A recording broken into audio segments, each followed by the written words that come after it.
My name is Stefan Lanka. Yes, and you are a virologist. I'm a virologist. Okay, Mr. Lanka, what made you come to the conclusion that there is no such thing as the measles virus after all? Well, mainly two things. I recognized how biology works, how life forms, what mechanisms brought us into being, what makes a disease form, how we can get back to health again, and there is no room in there at all for something like a pathogenic virus. That would be the answer to your question. How I came to this conclusion and why I'm positive about my findings, the second part of the answer. I myself am a virologist. I am discoverer of the ocean's first megavirus, which did not do anything bad to anyone, and today we know that life emerges from precisely these structures. So naturally, with this competency as virus discoverer, I reviewed contemporary medicine's claims, whether these pathogenic viruses exist at all, and I came to the conclusion that that simply isn't so. You recently put out the offer of €100,000 prize money to anyone who can prove you wrong. Why this competition? Well, I want to achieve a reformation in medicine. That is long overdue. Everybody knows that there is something fishy about the SARS epidemic, the bird flu, the swine flu, that there's something wrong about it. And well, I'm simply the first to have the courage to go public with this. Now, I do have enough people behind me who support me. This also includes a Nobel Prize winner, of course. But somebody simply has to start talking about it. It's kind of like when humanity discovered that the Earth is round, that it spins and so on. And we have to think about pathogenic viruses in a similar manner. We need a reformation in medicine. The costs are not payable anymore. At the same time, people are growing sicker. The Dutch are showing us right now how it could be done. They recognized something. There the people are healthier, grow older, and at the same time the Dutch managed to reduce the expenses for the healthcare system drastically. We have to do the same thing, only more consequential, which means we have to start working on something central. And that is the question of vaccines in general. We were talking about this earlier. If there's no such thing as the measles virus, how do you explain the symptoms that are normally cited in reference to the measles? Well, the same way one would have explained it in the past, before the idea of a measles virus came into being. The same way other medicinal cultures, such as the Chinese or the ancient Indian Ayurveda medicine tradition, have explained it, where there is no material contagion, but the skin is poisoned from the outside through crude oil products, the toxins that are in them, as well as the poisoning of our skin from the inside.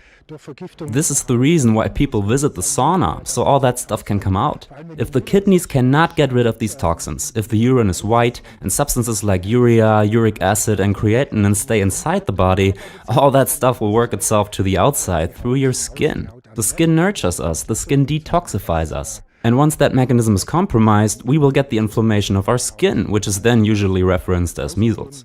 There's also a third thing that I have reviewed and determined to be scientifically exact and correct, and that is that psychosomatic effects can come into play when one is separated through violence from something or somebody. In that case, we literally get thin skin, which one can also feel, and when the trauma has been processed, the skin will repair itself again. And this process is precisely the one we usually call measles. So how do you explain the danger of contagion? Well, I think that's pretty clear. The question of contagion: if I drink the same water, if I eat the same toxins, if I rub the same toxins onto my skin, if the same toxins are working their way out of my body, I will show the same symptoms at the same time or shortly thereafter. Also a fact that is very well known: why do measles in school generally pop up in merely one classroom at a time? If you look at it, you will find that in most cases, a deeply loved teacher has just left the class in question, a teacher that might have been some kind of substitute for the kids' mothers, and they had a really strong bond to her.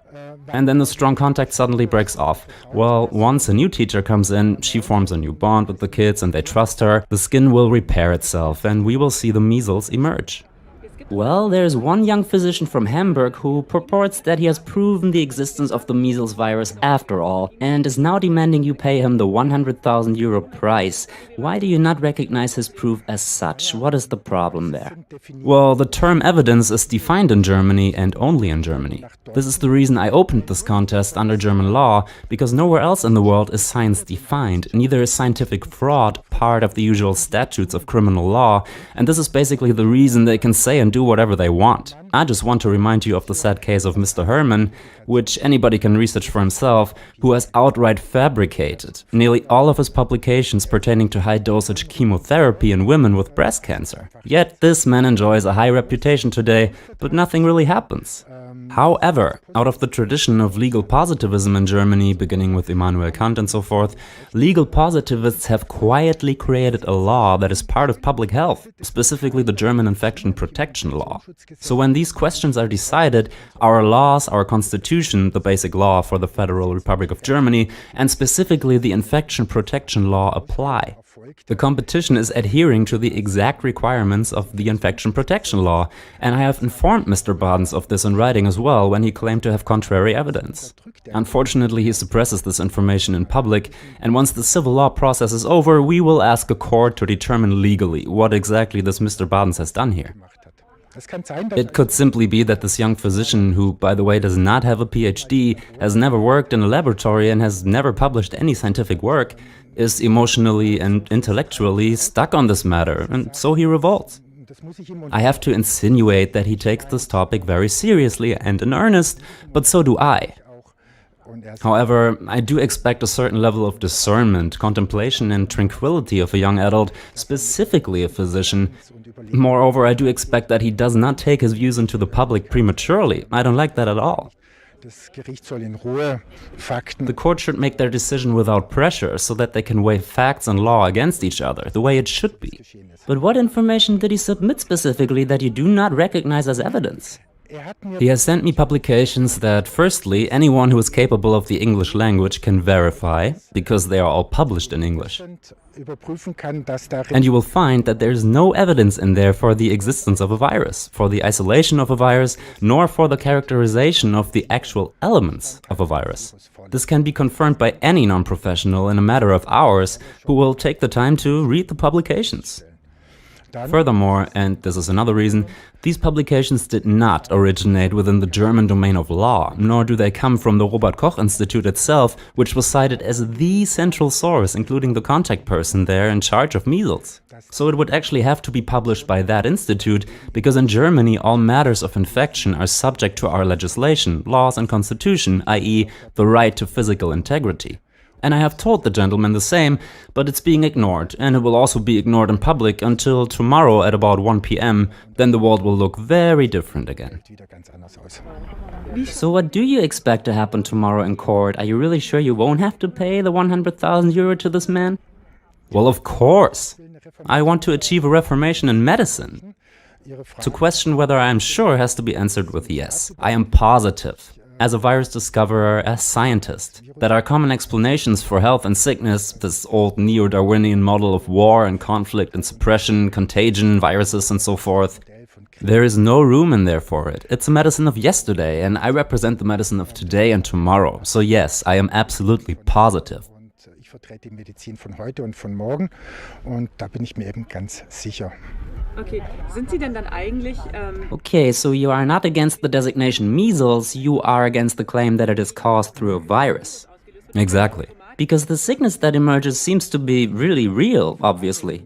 Yes, your question about the pathology of measles, about the designation, is very correct. It is one of the diseases that has been very accurately defined in a medical sense, very exact. It's a maculopapular inflammation. However, viruses are always cited as the exclusive single cause of it. But scientifically speaking, that was not true in the past, nor today. By now it has also been positively refuted, because the models that we have today, there is no room in there for war and attack. All of that stems from historically antiquated thinking, and there is no such thing in reality.